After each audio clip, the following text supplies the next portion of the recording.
الحمد لله وحده والصلاة والسلام على من لا نبي بعده أما بعد فأعوذ بالله من الشيطان الرجيم بسم الله الرحمن الرحيم فذكر إنما أنت مذكر لست عليهم بمسيطر إلا من تولى وكفر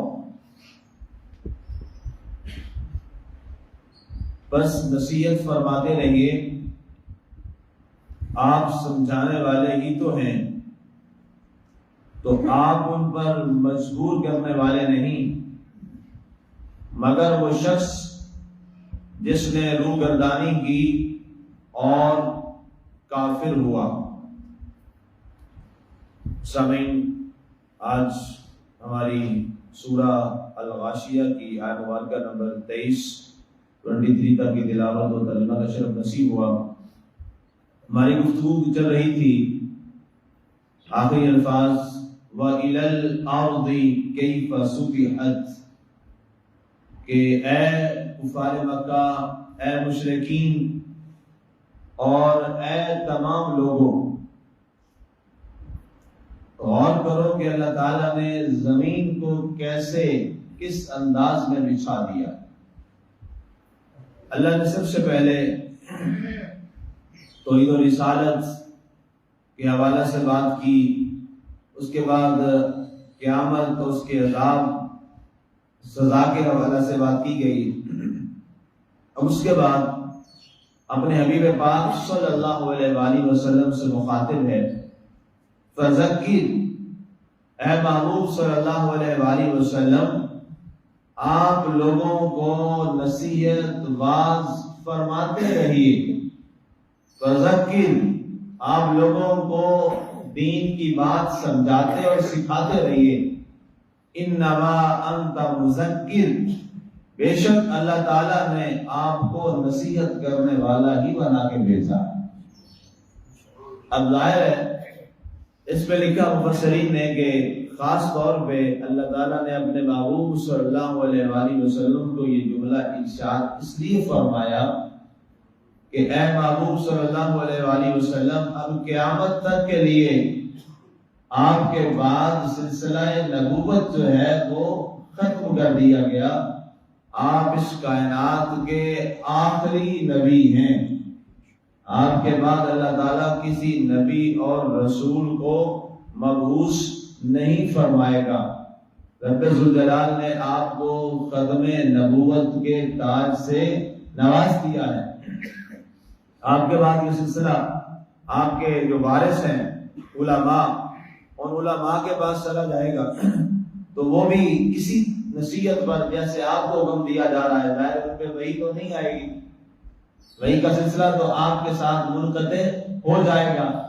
اس لیے ہم آپ کے ظاہری وجود میں جب آپ پر وحی اتر رہی ہے، ہم یہ پیغام قیامت تک کے لیے آپ کے جو وارث ہیں ان کو بھی سنا رہے ہیں، فذکر انما انت مذکر، براہ راست خطاب جو ہے وہ جناب رسالت مآب صلی اللہ علیہ وآلہ وسلم عالم پناہ سے ہے کہ آپ نصیحت فرمائیے، آپ نصیحت فرمانے والے ہی تو ہیں، حالانکہ آپ نے کوئی نصیحت میں کمی تو نہیں چھوڑی تھی، آپ تو مسلسل تبلیغ فرما رہے تھے۔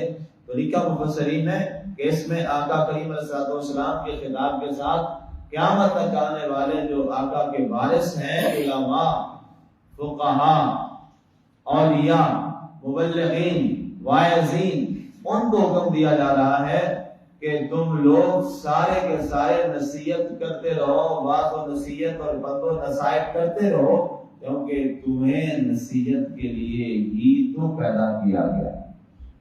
یہ جو منصب تمہیں دیا گیا ہے، یہ تمہیں منصب اسی لیے دیا گیا ہے کہ تم نے ان کو نصیحت لوگوں کو کرنی ہے، کسی بھی صورت میں نصیحت اور واعظ اور تبلیغ سے اپنے آپ کو روکنا نہیں ہے۔ یہ ہر اس شخص کی ذمہ داری ہے جس کو اللہ تعالیٰ نے علم دین سے نوازا، یہ اس کے پاس امانت ہے اور وہ امانت لوگوں تک اس کو آگے پہنچائے۔ یہ منصب نبوت اور رسالت مآب صلی اللہ علیہ وسلم کے منصب کے امین ہونے کی یہ ایک بہت بڑی ذمہ داری. آگے فرمایا گیا لست علیہم بمسیطر، اس سے یہ مراد نہیں ہے کہ آپ ان پر مجبور کرنے والے بن جائیں، ایسا نہیں ہے. اس میں جو فرقہ جبریہ ہے اس کا رد بھی کیا اللہ تعالیٰ نے قرآن پاک کی آیت مبارکہ میں. ایک تو یہ ہے کہ آقا کریم علیہ الصلوۃ والسلام جو ہے، آپ بہت زیادہ کبھی کبھی پریشان ہو جاتے اس بات پر کہ میں مسلسل بار بار ان کو تبلیغ کر رہا ہوں، لیکن یہ لوگ پھر جو ہیں وہ دس سے مس نہیں ہوتے، پھر وہی برائی کرتے ہیں، پھر وہی ان کے معاملات ہیں. آپ کئی بار رنجیدہ ہو جاتے اس وجہ سے. قرآن میں یہاں تک فرمایا گیا کہ فَلَعَلَّكَ بَاخِعٌ نَفْسَكَ عَلَىٰ آثَارِهِمْ، اے محبوب صلی اللہ علیہ وسلم، ہم کبھی آپ کو دیکھتے ہیں کہ ان کے ان برے اعمال کی وجہ سے آپ اپنے آپ کو ہلاکت اور پریشانی میں ڈال لیتے ہیں. آپ ایسا مت کیجیے. ان اللہ یہدی من یشاء، اللہ تعالیٰ جسے چاہے گا ہدایت عطا فرمائے گا اور جسے چاہے گا ہدایت نہیں دے گا. آپ نے لست علیہم بمسیطر، آپ ان پر مجبور کرنے والے نہیں ہیں، اور نہ آپ ان کو زبردستی کوئی آپ نے دین میں داخل کرنا ہے. آپ نے حق اور سچ بتا دینا ہے، باطل بھی اور حق بھی دونوں کے واضح راستے بتا دینے ہیں. اب ان کی عقل و فہم اور ادراک جس بات کو مناسب اور درست اور صحیح سمجھے وہ اس راستے کا اختیار کر لیں. آپ کی بس اتنی ذمہ داری ہے، اور مبلغ کی یہی ذمہ داری ہوتی ہے کہ حق اور سچ کا راستہ بتا دینا کہ یہ حق کا راستہ ہے جس پر اللہ کا انعام اور مالک راضی ہوگا، رسول اللہ صلی اللہ علیہ وسلم راضی ہوں گے اور تمہاری زندگی ٹھیک رہے گی. یہ باطل کا راستہ ہے، اس پر چلو گے تو شیطان راضی ہوگا، نہ رحمان راضی ہوگا، نہ رسول اللہ صلی اللہ علیہ وسلم کی ذات راضی ہوگی. اس پر تمہارے لیے ہلاکت اور تباہی اور بربادی ہے. بس مبلغ کا اتنا ہی کام، اس کی اتنی ذمہ داری. لوگوں کو زبردستی پکڑ کر اس پر عمل کروانا یہ اس کی ذمہ داری میں شامل ہی نہیں. اور نہ اللہ نے اس چیز کا مکلف بنایا کسی مبلغ کو اور نہ کسی رسول کو. اللہ کے محبوب خدا صلی اللہ علیہ وآلہ وسلم کو بھی اس کا مکلف اور ذمہ دار نہیں بنایا کہ آپ نے لوگوں کو پکڑ کر ہدایت میں اور اسلام میں ہی داخل کرنا ہے. نہیں، یہ آپ کی ذمہ داری نہیں ہے. یہ اللہ فرماتا ہے جسے ہم چاہیں گے اسے ہدایت عطا فرما دیں گے، اسے نہیں چاہیں گے نہیں دیں گے. جو آنا چاہے گا آ جائے گا، جس نے نہیں آنا وہ نہ آئے. آپ جب اللہ کا پیغام پہنچا رہے ہیں اور آپ تبلیغ کر رہے ہیں، اللہ تعالیٰ اس کا اجر عظیم آپ کو عطا فرما رہا ہے. اور اس حوالے سے قرآن پاک میں کئی جگہ پر آیا، اس بیان کے حوالے سے، تبلیغ کے اور تدریس کے حوالے سے. اور ایک بڑی واضح آیت جس کو قرآن پاک نے دہرایا، فرمایا گیا کنتم خیر امہ، اے امت مصطفیٰ صلی اللہ علیہ وسلم تم ایک اچھی امت ہو، تم ایک اچھی امت ہو. تمہاری اب ذمہ داری کیا ہے؟ اخرجت للناس، تمہیں لوگوں کے لیے پیدا کیا گیا، تمہیں لوگوں کے لیے پیدا کیا گیا ہے. تأمرون بالمعروف، ڈیوٹی تمہاری کیا ہے کہ تم ہمیشہ نیکی اور بھلائی کا حکم دو، وتنہون عن المنکر، اور برائی سے منع کرو. امت محمدی صلی اللہ علیہ وسلم کے خیر ہونے کی شرط یہ کہ نیکی کا حکم دو، نیکی کی بات لوگوں کو بتاؤ، لوگوں کو سمجھاؤ، اور برائی سے منع کرو. اگر تم اس پہ عمل کر رہے ہو تو تم اپنے آپ کو اچھی امت کا فرد کہہ سکتے ہو. اگر اس پہ نہیں ہے تو تم اچھی امت کے اچھے فرد نہیں ہو، تم نے اپنے آپ کو اس سے محروم کر دیا.